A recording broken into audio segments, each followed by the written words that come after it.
मानव अभ्यास दर्शन।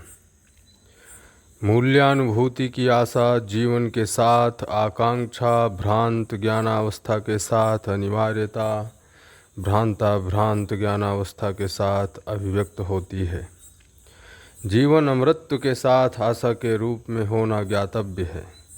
जीवन शरीर को संचालित करता है, इससे पूर्व ही जीवन का अस्तित्व रहते हुए मानव परंपरा में उसकी अभिव्यक्ति पाई नहीं जाती, जबकि मानव शरीर द्वारा अभिव्यक्त होने वाली आशा, विचार, इच्छा, सकंप एवं अनुभूतियाँ स्पष्ट हैं।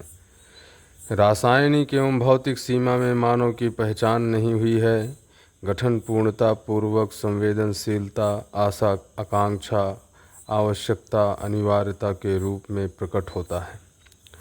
यह जीवावस्था के अनंतर ही प्रत्यक्ष हुआ है। चैतन्य जीवन का मूल तत्व संवेदनशीलता और जागृति पूर्वक संज्ञानशीलता है। यही जागृति क्रम में पाई जाने वाली वास्तविकता है। विशेषताएं अपेक्षाकृत गण्य हैं, जो अवस्था चतुष्टय में दृष्टव्य है।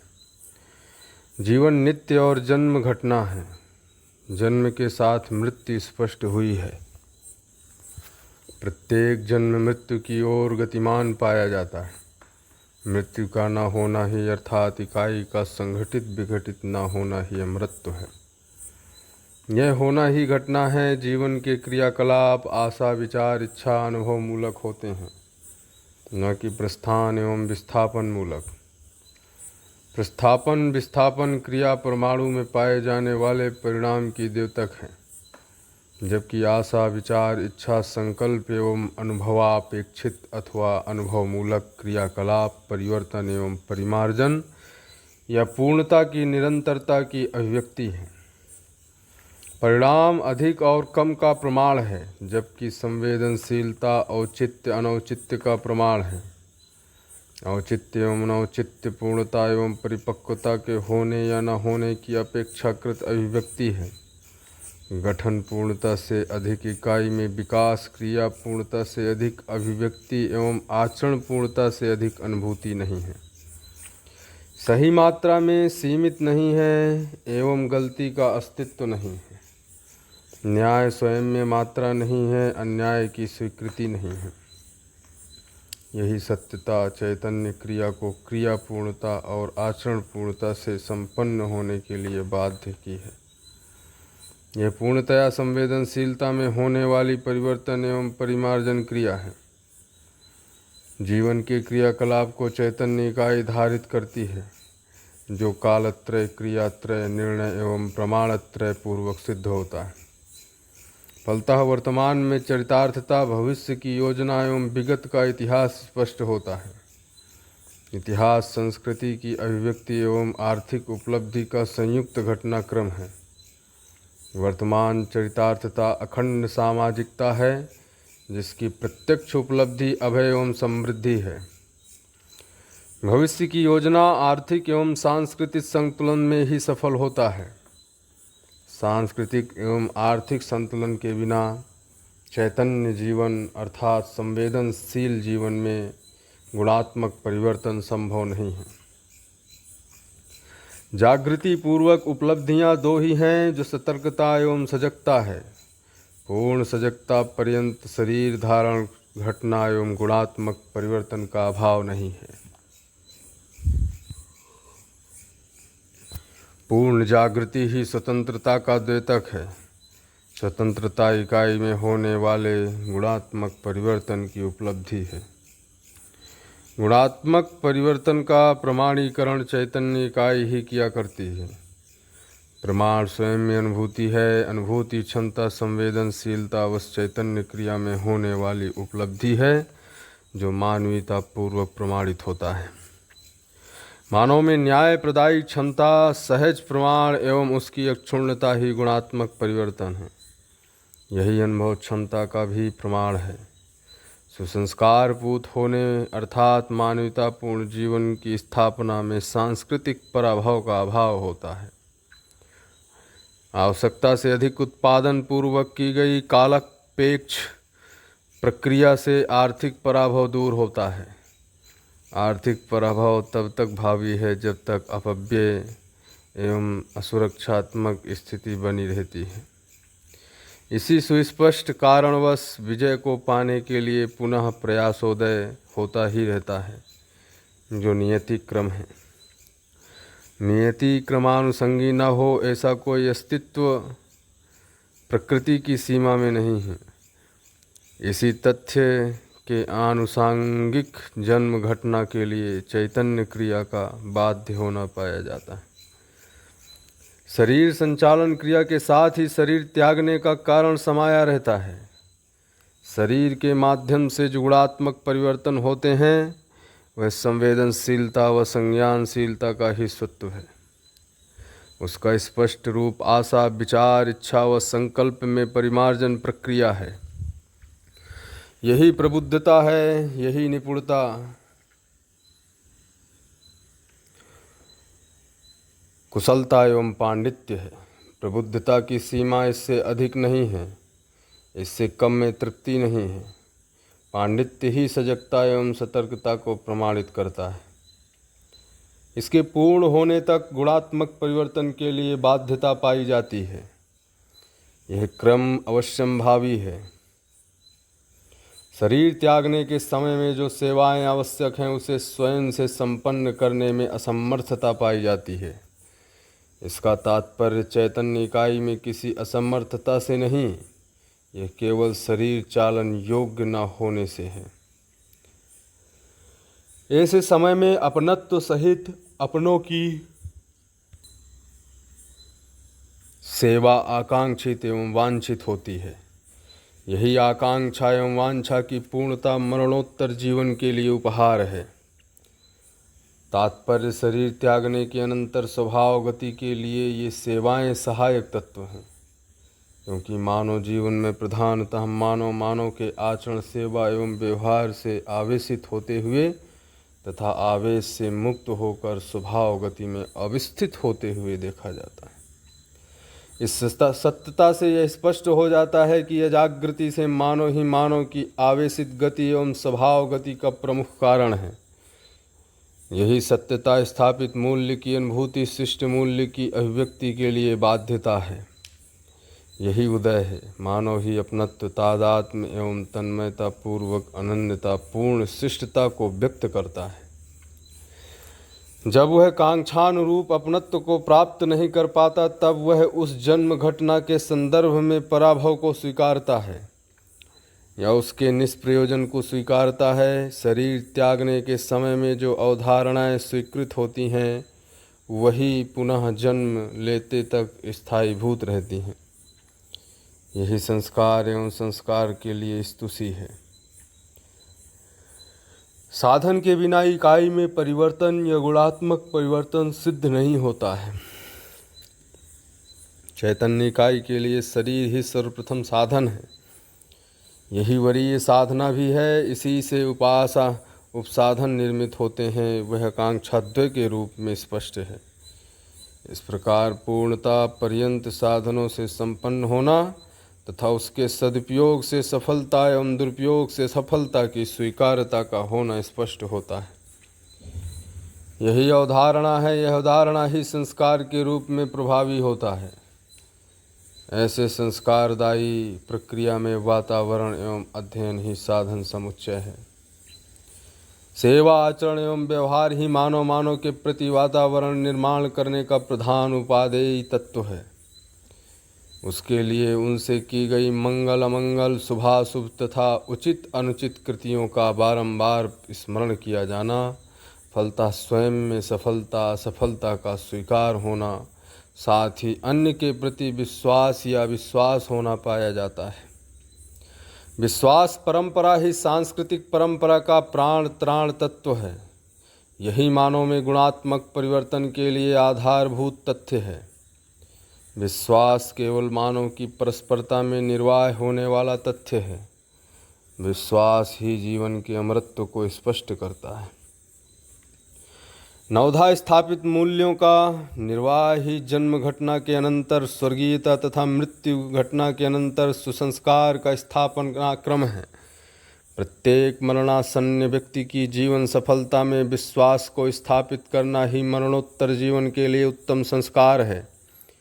शरीर कष्ट के परिहारार्थ समुचित चिकित्सा एवं सेवा समर्पण, वैचारिक समस्या परिहार योग्य व्यवहार एवं आचरणपूर्ण वातावरण से मरणोत्तर जीवन के लिए उत्तम संस्कार की स्थापना होती है। जीवन में अमरत्व एवं शरीर के नश्वरत्व व्यवहार के नियम संबंधी संबोधन प्रबोधन प्रक्रिया से मरणोत्तर जीवन में उत्तम संस्कार की स्थापना होती है। मरणासन्न व्यक्ति में अपनत्व के प्रति विश्वास को स्थापित करने तथा अनिवार्य सेवाओं से संपन्न करने से वेदना विहीन मृत्यु घटना भावी होती है। फलतः मरणोत्तर जीवन में उत्तम संस्कार की स्थापना होती है। वेदना विहीन मृत्यु घटना में मानवतापूर्ण वातावरण अनिवार्य है, जो मरणासन्न व्यक्ति की तृप्ति का कारण होता है। वेदना विहीन मृत्यु घटना के सहायक क्रियाकलाप ही मृत्यु संस्कार में गण्य हैं। शैशवावस्था में जिस प्रकार प्यार और स्नेहपूर्ण सेवा शुश्रूषा अनिवार्य है, इसी प्रकार मरणासन्न अवस्था में भी अनिवार्य है। यही मरणोत्तर जीवन में उत्तम संस्कार को स्थापित करता है। शरीर त्यागने के अनंतर उनके जीवन की चरितार्थता, गौरव एवं सम्मानात्मक घटना, व्यक्तित्व, चारित्र, स्मरण एवं सद्गुणों का वर्णन किया जाना मरणोत्तर जीवन में सुसंस्कारों का कारण होता है। साथ ही उनके अभ्युदय की कामना भी उनके सुसंस्कारों में सहायक सिद्ध होती है, क्योंकि प्रत्येक इकाई द्वारा की गई शुभकामना का प्रसारण होता है। प्रत्येक प्रसारण ग्रहण के लिए उपलब्धि है, मरणोत्तर स्थिति में भी ग्रहण क्षमता रहती ही है। साधन विहीनतावश ही प्रसारण क्रिया का अभाव होता है। संस्कार ही संस्कृति को प्रकट करता है, संस्कृति ही सभ्यता को अभिव्यक्त करती है। आहार विहार एवं व्यवहार के रूप में सभ्यता स्पष्ट होती है। इनके वरीयता क्रम में व्यवहार विहार एवं आहार हैं। व्यवहार में एकात्मता की प्रतीक्षा है, यही न्याय की याचना अथवा प्रत्याशा है। परस्पर व्यवहार में ही न्यायग्राही प्रदायी वांछा सफल होती है। इसकी विफलता ही परस्पर विरोध विद्रोह है, द्रोह का ही विद्रोह है। अज्ञान, अत्याशा एवं अभाव ही मानव के अपराध का मूल कारण है। अभाव को भाव में, अत्याशा को सामान्य आकांक्षा एवं महत्वाकांक्षा में परिवर्तित कर देना ही सामाजिक व्यवस्था है। व्यवस्था का विरोध नहीं है, अव्यवस्था ही द्रोह है। व्यवस्था मानव जीवन का एक भाग है। व्यवहार व्यवस्था को, विहार अर्थात आचरण संस्कृति को एवं आहार स्वास्थ्य को प्रकट करता है। व्यवहार में अनन्यता का स्फुटित होना ही न्यायपूर्ण व्यवहार की चरितार्थता है। अनन्यता में अन्याय का होना संभव नहीं है, अन्यत्व में ही अपराध का होना पाया जाता है। अनन्यता ही जीवन में चरितार्थता है, यही अखंड सामाजिकता को सिद्ध करती है। अनन्यता सामाजिकता या समाज का निर्माण करने में समर्थ नहीं है। अन्यता व्यक्ति, परिवार एवं वर्गीयता से मुक्त नहीं है, ये संघर्ष एवं युद्ध से मुक्त नहीं है। मानव में अनन्यता की प्रचुरता जन्म से ही पाई जाती है, क्योंकि प्रत्येक मानव उनके नाम से अनन्यता, तादात्म्य एवं तद्रूपता को पाता है। इसी क्रम से माता पिता, परिवार, बंधु बांधव, समाज, राष्ट्र एवं अंतर्राष्ट्र में अनन्यता को स्थापित करने की संभावना है, क्योंकि स्थापित मूल्य सर्वत्र समान है। संबंध विहीन मानव नहीं है, एक मानव संपूर्ण मानव से संबद्ध है ही। शिष्ट मूल्य और वस्तु मूल्य भी सर्वत्र समान है। यह सर्वदेशी, ये सर्वकालीय मूल्यवत्ता ही अनन्यता का आधार है। स्थापित मूल्य ही मानव जीवन का आधार है, क्योंकि मानव जीवन की प्रामाणिकता अनुभव में से के लिए है। अनुभव केवल मूल्य में से के लिए है। स्थापित मूल्य ही अनुभव, शिष्ट मूल्य ही आचरण एवं व्यवहार, वस्तु मूल्य ही समृद्धि, यह सर्वत्र समान है। यही सत्यता अनन्यता की संभावना को स्पष्ट करती है। विहार ही आचरण के रूप में प्रत्यक्ष है। श्रम हरणार्थ की गई प्रक्रिया विहार है। आशा आकांक्षा एवं आवश्यकता या अनिवार्यता पूर्वक की गई चरितार्थता ही आचरण है, जो इतिहास के अर्थ में चरितार्थ है। ऐतिहासिक अर्थवत्ता नियति क्रमानुसंगिक निष्पन्न होती है। प्रकृति का विकास क्रम ही नियति क्रम है। प्रत्येक मानव की रुचियां आचरण में अभिव्यक्त होती हैं। रुचियां संवेगानुरूपी संवेग मूल प्रवृत्ति के रूप में, मूल प्रवृत्तियां संस्कार मूलक प्रक्रिया के रूप में दृष्टव्य है। संस्कारानुबंध आचरण विशेषतः स्वयं की तृप्ति के लिए प्रयोजित होता है, जबकि व्यवहार प्रधानतः परतृप्ति के संदर्भ में भी संपन्न होता है। स्वयं में तृप्ति मानवीयतापूर्ण पद्धति से नियम त्रय के पालन में सर्वसुलभ होती है। अमानवीयता में वह सुलभ नहीं है। अमानवीयता मूल प्रवृत्तियां भय से मुक्त नहीं है। भय स्वयं में तृप्ति का साधन नहीं है। इससे स्पष्ट हो जाता है कि मानवीयतापूर्ण पद्धति से किया गया विचार ही विश्राम के लिए एकमात्र शरण है। मानवीयता सहज आचरण पूर्वक भय का भाव होता है। समाधान एवं समृद्धि का भाव होना पाया जाता है। आहार शरीर पोषण के लिए चरितार्थ होता है। शरीर विहार व्यवहार एवं उत्पाद के अर्थ में सार्थक साधन है। अमानवीयता में आहार की महत्वपूर्ण आकांक्षा के रूप में ज्ञातव्य है। मानवीयता में व्यवहार एवं अतिमानवीयता में आचरण ही सर्वोच्च महत्वपूर्ण उपलब्धियां हैं। आहार विहार एवं व्यवहार की एकात्मता ही जीवन में तृप्ति है। इनमें अंतर विरोध ही अतृप्ति है। अतृप्ति शिक्षा का विषय नहीं है। तृप्ति ही शिक्षा के लिए विषय वस्तु है। प्रत्येक मानव किसी न किसी अंश में शिक्षक एवं शिक्षार्थी है, जो प्रत्यक्ष है। इस पद्धति से यह निष्कर्ष मिलता है कि मानवतापूर्ण आचरण एवं व्यवहार निर्वाह करने योग्य अथवा सहायक रूप में ही आहार का सेवन सर्वोचित होगा। केवल उत्पादन ही मानव के लिए जीवन सर्वस्व नहीं है। वस्तु मूल्य के आधार पर समाज संरचना संभव नहीं है। उत्पादन मानव जीवन का एक आयाम है। आचरण को प्रस्तुत करने हेतु पाई जाने वाली सीमा ही आयाम है। मानव के आयाम चतुष्टय संपन्न होने के कारण इन्हीं के आधार पर स्वस्थ समाज की संरचना होती है। उत्पादन से समृद्धि का होना पाया जाता है। अन्य आयामों के अभाव में वह निर्मूल्य हो जाता है। व्यवहार ही वस्तु मूल्य को समुचित पद्धति से संयत करता है, अर्थात व्यवहार में ही वस्तु मूल्य की प्रयुक्ति है, जिसकी सदुपयोगिता मानवीयता पूर्ण व्यवहारिका में सिद्ध होती है। अमानवीयता की सीमा में संपूर्ण समृद्धि पूर्वक उभय आकांक्षा से संबंधित सभी वस्तुओं के उपलब्ध रहते हुए मानव की परस्परता में विश्वास के अभाव में वे सभी साधन समाधान के लिए प्रयुक्त होने में असमर्थ पाए जाते हैं। मानव जीवन में चतुष्टय आयाम वरीयता क्रम से अनुभव विचार व्यवहार एवं उत्पादन है। वैचारिक समाधान के बिना उत्पादन विनिमय उपलब्धियां अनुभूति के बिना अर्थात सत्य में अनुभूति व मूल्यानुभूति के बिना व्यवहार में अभयता नहीं पाई जाती। व्यवहार में अभयता ही वैचारिक बौद्धिक समाधान का प्रधान कारण है। भय का तब तक रहना स्वाभाविक है जब तक मानवीयतापूर्ण सामाजिक संरचना अर्थात मूल्यत्रय जीवन मूल्य मानव मूल्य स्थापित मूल्य पर आधारित सामाजिक संरचना न हो।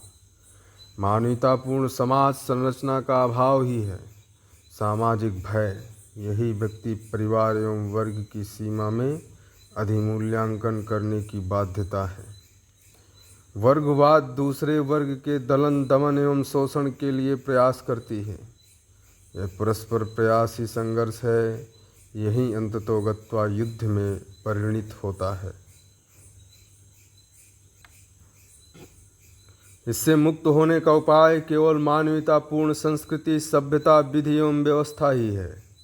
ये चारों मानवीयता में ही ध्रुवीकृत होते हैं, अर्थात अक्षुण्णता को प्राप्त करते हैं। फलतः मानव की परस्परता में विश्वास उनके इतिहास में गौरव, भविष्य के लिए योजनाबद्ध कार्यक्रम एवं स्पष्ट रूपरेखा सिद्ध होती है, जिसमें प्रत्येक मानव नैतिकतापूर्ण आचरण, व्यक्तित्वपूर्ण व्यवहार करने, प्रत्येक परिवार उसके सहयोगी बनने और समाज प्रोत्साहन एवं संवर्धन करने योग्य होता है। यही मानव की वांछित उपलब्धि है। इसी व्यवस्था में मनुष्य के चारों आयामों की एक सूत्रता पाई जाती है। परस्पर आयामों में निर्विषमता ही एक सूत्रता का प्रत्यक्ष रूप है। यही स्वभाव गति का तात्पर्य है। ऐसी स्वभाव गति अथवा स्वभाव सिद्धि को पाने के लिए मानव अनवरत त्रसित है। मानवतापूर्ण जीवन का कार्यक्रम ही जीवन में स्थिरता, न्याय प्रदायी क्षमता और अधिक उत्पादन, कम उपभोग योग्यता का उपार्जन है। अमानवीयतापूर्ण जीवन में न्याय प्रदायी क्षमता का निर्माण होना संभव नहीं। न्याय प्रदायी क्षमता के बिना समाज संरचना एवं सामाजिकता का निर्वाह सिद्ध नहीं होता। सामाजिकता के बिना मानव सफल नहीं है। इस सत्यता से यह स्पष्ट होता है कि मानव अपने में चारों आयामों की एक सूत्रता पूर्ण जीवन यापन करने के लिए बाध्य, इच्छुक एवं त्रसित है। यह केवल मानवीयतापूर्ण शिक्षा अर्थात व्यवहार एवं व्यवसाय की संतुलित शिक्षा और व्यवस्था पद्धति से ही सफल होता है। यही नित्य मंगल एवं शुभोदय है। अखंड समाज परंपरा में ही प्रतिभा एवं व्यक्तित्व का संतुलन, उदय एवं उसकी अक्षुण्णता रहती है। यही भौतिक समृद्धि एवं बौद्धिक समाधान है। यही मध्यस्थ जीवन का प्रत्यक्ष रूप है। मध्यस्थ जीवन का तात्पर्य न्याय प्रदायी क्षमता, सही करने की परिपूर्ण योग्यता, सत्य बोध संपन्न रहने से है। न्याय ही व्यवहार में तथा नियम ही व्यवसाय में मध्यस्थता को सिद्ध करता है। मूल्य त्रयानुभूति, योग्य क्षमता, योग्यता, पात्रता इसका प्रमाण है। यही शिक्षा एवं 10 सोपानीय व्यवस्था सहज महिमा है। शिक्षा एवं व्यवस्था ही मूल्यानुभूति एवं मूल्य वहन योग्य क्षमता को प्रदान करती है। यही वर्ग विहीनता का एकमात्र आधार एवं उपलब्धि है। वर्गवादी शिक्षा एवं व्यवस्था सामाजिकता को प्रदान करने में समर्थ नहीं है। फलतः निर्विषमता, निर्भ्रमता, अभयता एवं समृद्धि की उपलब्धि नहीं है। मानव के प्रति मानव का अध्ययन जब तक पूर्ण नहीं होगा तब तक भ्रम है। भ्रम ही अपूर्णता है। अपूर्णता ही प्रकारांतर से वर्ग भावना को जन्माती है। अपूर्णता के बिना वर्ग भावना का प्रसव नहीं है। निर्विषमता पूर्वक ही मानव में अखंडता, सामाजिकता, समाधान एवं समृद्धि का अनुभव होता है। निर्भ्रमता ही निर्विषमता है। यही सार्वभौमिकता है। मूल्य त्रयानुभूति ही निर्भ्रमता का प्रमाण है। मूल्य मात्र सर्वदेशी एवं सर्वकालीय होने के कारण सार्वभौमिक है। सार्वभौमिकता ही निर्विषमता है। सामाजिक मूल्यों का शिष्ट मूल्यों सहित निर्वाह ही न्यायपूर्ण जीवन है। स्थापित मूल्य एवं शिष्ट मूल्य का योगफल ही सामाजिकता है। वस्तु मूल्य ही समृद्धि है। नैतिकतापूर्ण जीवन की अपेक्षा मानव की परस्परता में दृष्टव्य है। यही प्रत्येक स्तर एवं स्थिति में पाया जाने वाला तथ्य है। धर्म नीति एवं राज्य नीति ही संपूर्ण नीति है। अर्थ ही उनका आधार है। इन नीति द्वय का विधिवत पालन ही नैतिकता है। प्रत्येक मानव नैतिकता से संपन्न होना चाहता है। प्रत्येक संस्था प्रत्येक मानव को नैतिकता से परिपूर्ण बनाना चाहता है। धर्म नैतिक एवं राज्य नैतिक संस्थाओं द्वारा मानव को नैतिकता से परिपूर्ण करने का संकल्प किया जाना प्रसिद्ध है। भौतिकवादी ही व्यवस्था पद्धति से में संदिग्धता है। शिक्षा में अपूर्णता का तात्पर्य पर्याप्त वस्तु विषय समुचित नीति पद्धति तथा उसकी सर्वसुलभता न होने से है। शिक्षा प्रणाली पद्धति का पूर्ण होना अनिवार्य है। जड़ चैतन्यात्मक प्रकृति के पूर्ण विश्लेषण संपन्न वस्तु विषय का समावेश हुए बिना शिक्षा प्रणाली में पूर्णता संभव नहीं है। प्रधानतः सहस्तित्व रूपी अस्तित्व और चैतन्य प्रकृति के अध्ययन की अपूर्णता ही मानव को सभ्रम बनाने का कारण है। भ्रमता सामाजिकता नहीं है, मानव का अति महत्वपूर्ण रूप चैतन्य क्रिया ही है। चैतन्यता का तात्पर्य आशा विचार इच्छा संकल्प एवं अनुभूति सहज प्रमाण से है। यह परमाणु में गठन पूर्णता के अनंतर गुणात्मक परिवर्तन पूर्वक प्रकट होने वाली क्रिया एवं तथ्य है। रासायनिक क्रिया की सीमा में आशा विचार इच्छा संकल्प एवं अनुभूति का प्रकट न होना पाया जाता है। चैतन्य परमाणु में ही इन तथ्यों का उद्घाटन होना प्रमाणित है। प्रकृति में ही विकास क्रम ज्ञानावस्था में निर्भ्रम जागृत मानव द्वारा दृष्टव्य है। अधिक विकसित कम विकसित का दृष्टा है। विकासशीलता प्रकृति का कार्य सीमा है। विकासशीलता के लिए प्रकृति के अतिरिक्त और कोई वस्तु या तत्व नहीं है। सत्ता महता में तरंग या गति सिद्ध नहीं होता। सत्ता में प्रकृति के अतिरिक्त और कोई अस्तित्व सिद्ध नहीं होता। इन प्रमाणों से प्रकृति की विकासशीलता के प्रति भ्रम निवारण होना पाया जाता है। सत्ता स्वयं में पूर्ण रहना प्रमाण सिद्ध है। इसी सत्यता से स्पष्ट होता है कि पूर्ण सत्ता परिणामशील नहीं है और नित्य वर्तमान है, जबकि स्थिति पूर्ण सत्ता में इस प्रकार का हस्तक्षेप संभव नहीं है। सत्ता तरंग गति एवं सीमा नहीं है, यही पूर्णमय महिमा है। सत्ता रचना विहीन साम्य ऊर्जा रूप में स्थित है, जो प्रभाव विशेष है।